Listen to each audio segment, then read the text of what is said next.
긴급 속보입니다.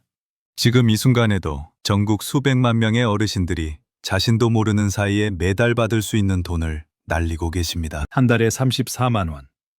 1년이면 400만 원이 넘는 금액을 말입니다. 어제 저를 찾아오신 77살 이모 씨. 그분은 서류 한 장을 손에 쥔 채 눈물을 흘리셨습니다. 평생 일해서 겨우 모은 2,800만 원 때문에 기초연금을 한 푼도 받을 수 없다는 통보를 받으신 겁니다. 제가 부자라서 그런 겁니까? 슈퍼마켓 할인 행사 때만 장을 보고 버스비 아끼려고 걸어다니는 사람이 부자란 말입니까? 이 할머니의 절규가 제 가슴을 후벼 팠습니다. 저는 복지상담 전문가 윤지훈입니다. 지난 30년 동안 만여 건이 넘는 노후자금 상담을 진행하면서 충격적인 사실 하나를 발견했습니다. 기초연금을 못 받는 분들 중 무려 90% 가까이가 똑같은 이유로 탈락하고 있었다는 겁니다. 바로 통장 속 돈 때문입니다. 지금 50대, 60대 분들이라면 절대 남의 일이 아닙니다. 부모님 문제일 수도 있고 몇 년 후면 본인의 일이 될 수도 있습니다. 이 영상 하나로 연간 400만 원이 넘는 소중한 돈을 지킬 수 있습니다. 저는 오늘 금융기관 직원들도 심지어 일선 공무원들도 제대로 알려주지 않는 통장 관리의 진짜 비밀을 공개하려고 합니다. 영상을 시작하기 전에 부탁 하나만 드리겠습니다. 구독 버튼 한번 눌러주시면 앞으로도 이런 핵심 정보들을 놓치지 않으실 수 있습니다. 여러분의 노후가 달린 문제입니다. 자, 그럼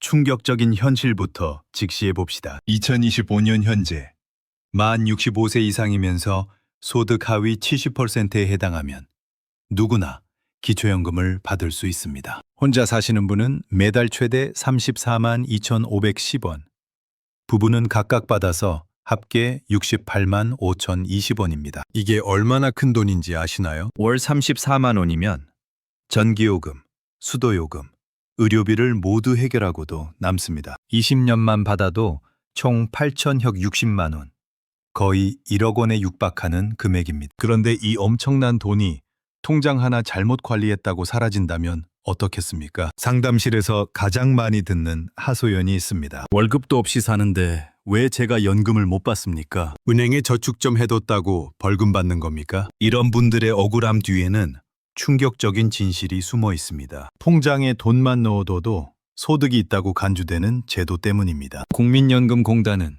금융재산에 대해 이렇게 계산합니다. 먼저 가구당 2천만 원은 기본으로 공제해 줍니다. 그리고 남은 금액에 대해 연 4%의 소득 환산율을 적용하는 겁니다. 쉽게 말해 통장에 돈이 있으면 그 돈으로 매년 이자를 받는다고 가정하고 소득을 계산한다는 뜻입니다. 예를 들어 통장에 5천만 원이 있다면 2천만 원을 빼고 남은 3천만 원에 4%를 곱합니다. 그럼 연간 120만 원.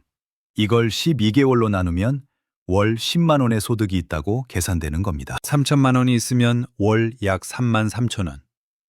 7천만 원이면 월 약 17만 원의 가상소득이 발생합니다. 실제로는 이자를 거의 못 받으셨어도 말이죠. 75살 김모 씨의 사연을 들어보겠습니다. 평생 건설 일용직으로 일하시다 허리 디스크로 더 이상 일을 못하게 되셨습니다. 국민연금으로 매달 55만 원을 받고 계셨는데 병원비로 쓰려고 모아둔 3,200만 원 때문에 기초연금 대상에서 제외됐습니다. 환산된 소득이 월 4만 원 추가되면서 소득 인정의 기준을 초과한 겁니다. 평생 등구표 일해서 모은 돈 때문에 나라에서 주는 연금마저 못 받게 된 거죠. 이제 어떻게 살란 말입니까?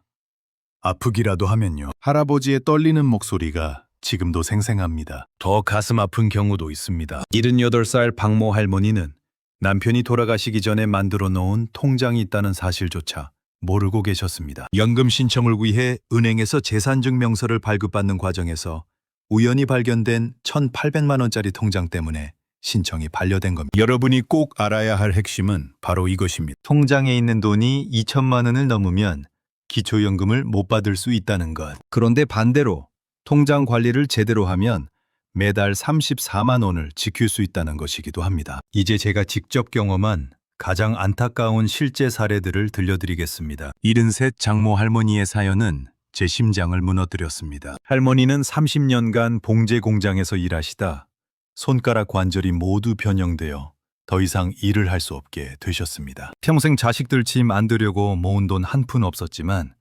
자녀들이 할머니의 노후를 위해 매달 조금씩 모아준 돈이 4천만 원에 이르렀습니다. 선생님, 저는 5천 원도 아끼려고 장에서 시든 채소만 골라 삽니다. 친구들 만날 때도 1,000원짜리 커피 한 잔도 부담스러워 그냥 물 마시러 간다고 둘러대요. 내가 돈 많은 사람으로 보이나요? 할머니의 통장 잔액은 4천만 원. 자녀들이 9년 동안 모아준 돈이었습니다. 그런데 이 4천만 원이 연금공단에서는 어떻게 계산됐을까요? 2천만 원을 기본 공제하고 남은 2천만 원에 4% 환산율을 적용하니 연간 80만 원, 월 약 6만 7천 원의 가상소득이 발생한 것으로 간주됩니다. 할머니의 실제 월 소득 30만 원에 이 가상소득을 더하니 소득 인정의 기준을 초과해 기초연금 수급 대상에서 제외된 겁니다. 82살 정모 할아버지의 경우는 더욱 충격적이었습니다. 할아버지는 평생 농사만 지으셨고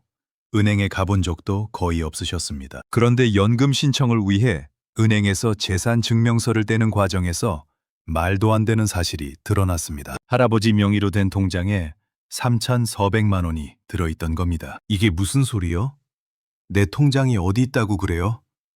나는 그런 돈 없어. 알고 보니 17년 전에 돌아가신 할머니께서 만일의 사태를 대비해 할아버지 모르게 만들어 놓은 통장이었습니다. 할아버지는 그 통장이 존재하는지조차 모른 채 살아오셨는데 갑자기 나타난 3,400만 원 때문에 연금 신청이 거부된 것입니다. 가장 가슴 아픈 사례를 하나 더 말씀드리겠습니다. 81살 조모 할아버지. 월세 25만 원짜리 반지하 방에 사시면서도 기초연금을 받지 못했습니다. 이유는 퇴직금으로 받은 2,200만 원이 통장에 그대로 있었기 때문입니다. 선생님, 이 돈은 제 장례비입니다. 죽을 때 자식들한테 부담 주기 싫어서 모아둔 돈인데 평생 어렵게 모은 돈 때문에 매달 34만 원의 연금을 받지 못하는 어르신들. 이것이 우리 부모님과 우리 자신이 마주할 노후의 현실입니다. 여러분, 꼭 기억하세요. 통장 관리를 잘못하면 기초연금 34만 원을 놓치게 됩니다. 하지만 반대로 통장 관리를 제대로 하면 34만 원을 확실히 지킬 수 있습니다. 기초연금이 얼마나 중요한지 숫자로 말씀드리겠습니다. 월 34만 원. 1년이면 408만 원입니다. 10년이면 4,080만 원. 20년이면 8,160만 원에 이르는 금액입니다. 자녀에게 물려줄 유산보다 중요한 것은 스스로 품위 있는 노후를 사는 것 아니겠습니까? 기초연금은 단순한 보조금이 아닙니다. 평생 이 나라를 위해 일하고 세금 내고 자녀를 키워내신 어르신들에 대한 최소한의 예우입니다. 그런데 통장 관리 하나 잘못했다고 이런 권리를 포기해야 한다면 그것보다 더 안타까운 일이 있을까요? 하지만 걱정하지 마세요. 지금부터 제가 알려드릴 4가지 해결책만 기억하시면 됩니다. 첫 번째 방법은 기본 공제 2천만 원을 최대한 활용하는 방법입니다. 두 번째 방법은 필요한 의료용품을 미리 구입하는 것입니다. 세 번째 방법은 계획적인 주니어 전략이고 네 번째는 실제로 생활자금으로 사용하는 방법입니다. 첫 번째 해결책, 2천만 원 기본 공제를 최대한 활용하는 방법입니다. 모든 분들께 가구당 2천만 원까지는 기본으로 공제해 줍니다. 즉 통장에 2천만 원까지 있어도 소득으로 계산되지 않는다는 뜻입니다. 문제는 이걸 넘어서는 순간부터입니다. 2천만 원을 초과하는 금액에 대해서만 4%를 적용합니다. 예를 들어 통장에 정확히 2천만 원이 있다면 소득 환산액은 0원입니다. 하지만 2,500만 원이 있다면 초과된 500만 원에 대해서만 계산됩니다. 500만 원의 4%를 12개월로 나누면 월 약 17,000원 정도의 소득이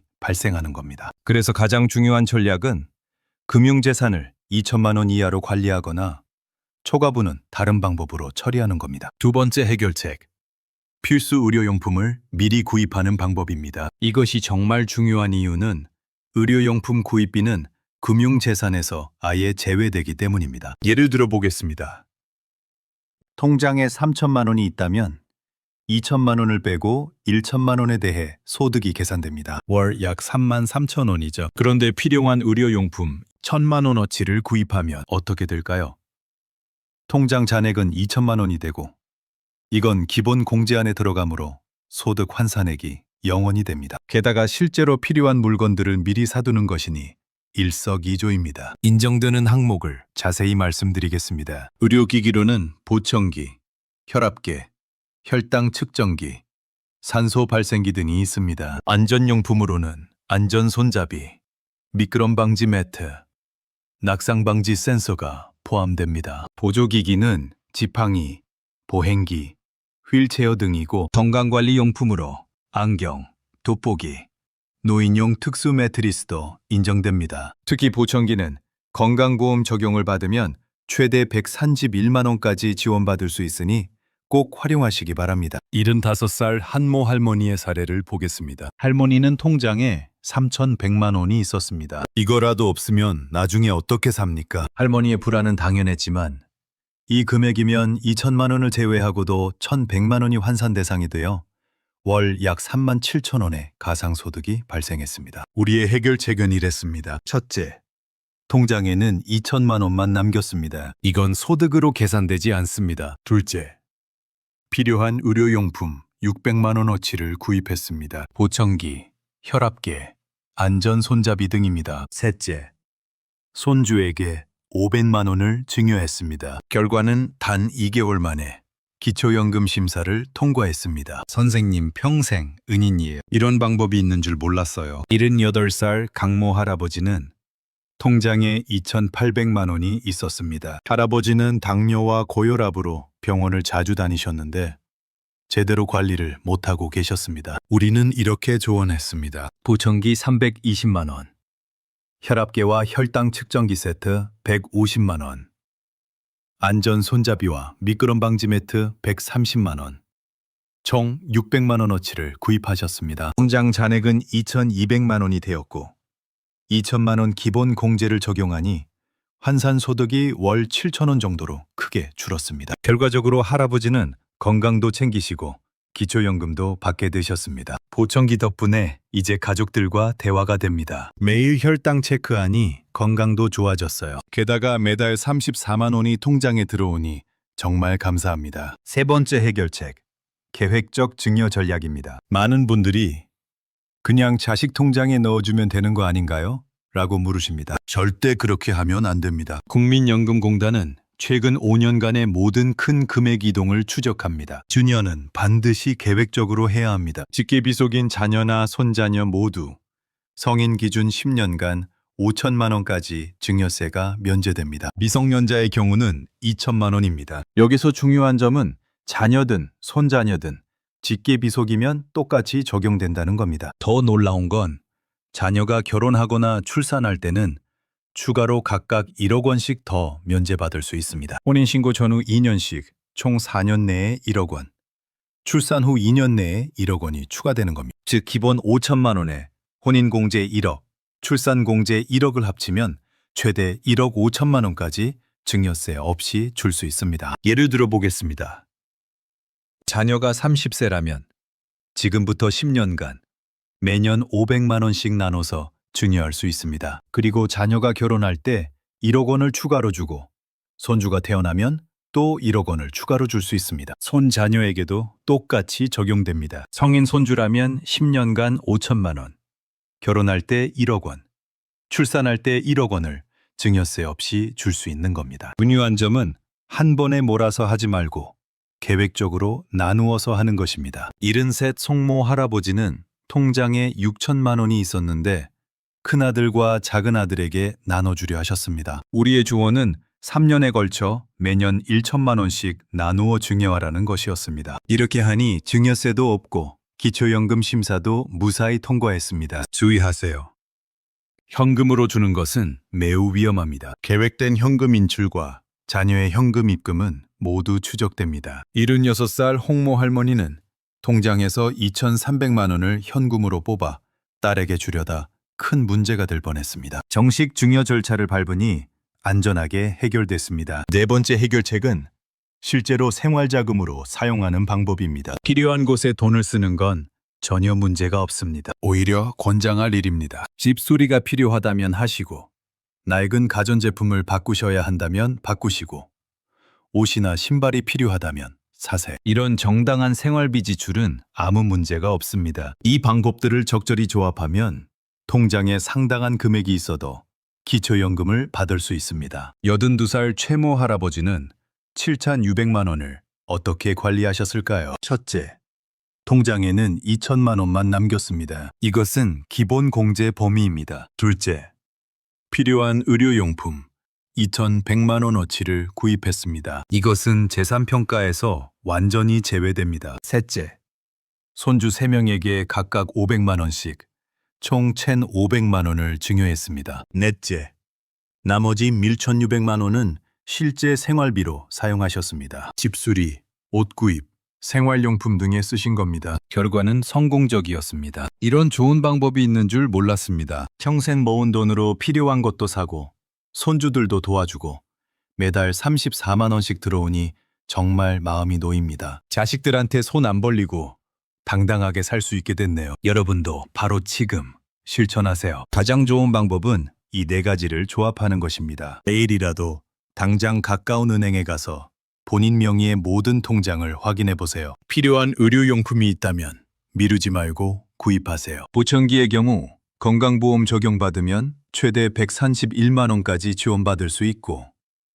혈압계와 혈당 측정기는 당뇨협회나 복지관에서 할인 혜택도 제공합니다. 이는 여러분의 건강도 지키고 자산평가에도 유리합니다. 지금까지 알려드린 4가지 방법은 모두 합법적이고 안전합니다. 절대로 편법을 쓰시면 안 됩니다. 국민연금공단의 추적 시스템은 여러분이 생각하는 것보다 훨씬 더 정교합니다. 이제 다음으로 기초연금을 성공적으로 받기 위한 실전 타임라인과 심사에서 주의해야 할 점들을 알려드리겠습니다. 기초연금을 확실히 받기 위한 실전 타임라인을 알려드리겠습니다. 이 단계를 그대로 따라하시면 실패 확률을 최소화할 수 있습니다. 신청 3개월 전에는 모든 금융자산을 철저히 파악하세요. 본인 명의 모든 통장, 예금, 보험, 주식 등을 빠짐없이 목록으로 작성하고 자녀들과 자산관리 계획을 미리 상의하십시오. 잊고 있던 통장이 있는지 은행을 직접 방문해 확인하는 것도 중요합니다. 신청 2개월 전에는 필요한 의료용품을 선정하고 구입 계획을 세우세요. 보청기, 혈압계, 안전 손잡이 등 실제로 필요한 것들을 목록으로 만드십시오. 증여 계획도 이때 구체화하세요. 자녀나 손주에게 얼마씩 언제 줄 것인지 계획을 세우고 정식 절차를 준비하십시오. 신청 1개월 전에는 통장 정리를 완료하고 의료용품 구입과 증여 등 자산 배분을 마무리하세요. 통장 잔액을 2천만 원 이하로 조정하는 것이 핵심입니다. 모든 영수증과 증빙 서류를 빠짐없이 보관하세요. 신청일에는 깔끔하게 정리된 통장과 모든 증빙 서류를 준비해 신청하세요. 통장 거래 내역서, 재산 증명서, 의료용품 구입 영수증, 증여 관련 서류 등을 빠짐없이 준비하면 첫 신청에서 통과할 확률이 크게 높아집니다. 78살 배모 할머니의 놀라운 성공 스토리를 들려드리겠습니다. 할머니는 3번이나 기초연금 신청이 거절됐습니다. 첫 번째는 통장에 4,100만 원이 있어서,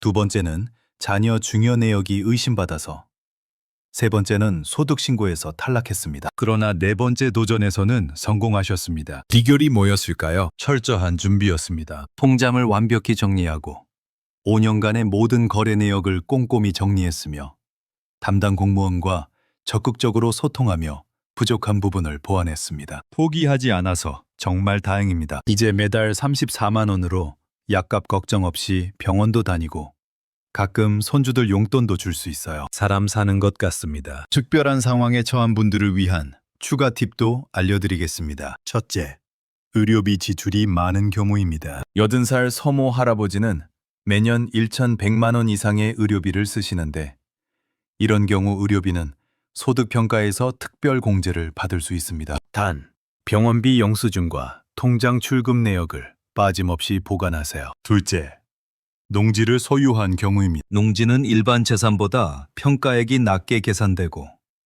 직접 농사를 짓고 있다면 추가 공제가 가능합니다. 농업인 확인서나 농지 원부를 준비하십시오. 셋째, 부부가 함께 신청하는 경우입니다. 부부의 자산과 소득은 합산되지만 기본 공제는 각자 적용받을 수 있습니다. 각자 명의로 통장을 분리하고 의료용품도 각자 구입하는 것이 유리합니다. 이렇게 하면 부부가 매달 68만 5,020원, 1년이면 822만 원 이상을 받을 수 있습니다. 이제 여러분께 드리는 마지막 당부 말씀입니다. 기초연금은 여러분의 당연한 권리입니다. 평생 이 나라를 위해 일하고 세금 내고 자녀를 키우신 분들에게 드리는 최소한의 예우입니다. 통장 관리 하나 잘못했다고 이 권리를 포기하지 마십시오. 지금 당장 실천할 수 있는 5가지 행동 지침을 정리해 드립니다. 첫째, 오늘 당장 모든 금융자산을 파악하세요. 은행에 직접 방문해 잊고 있던 통장이 있는지 확인하는 것부터 시작하세요. 둘째,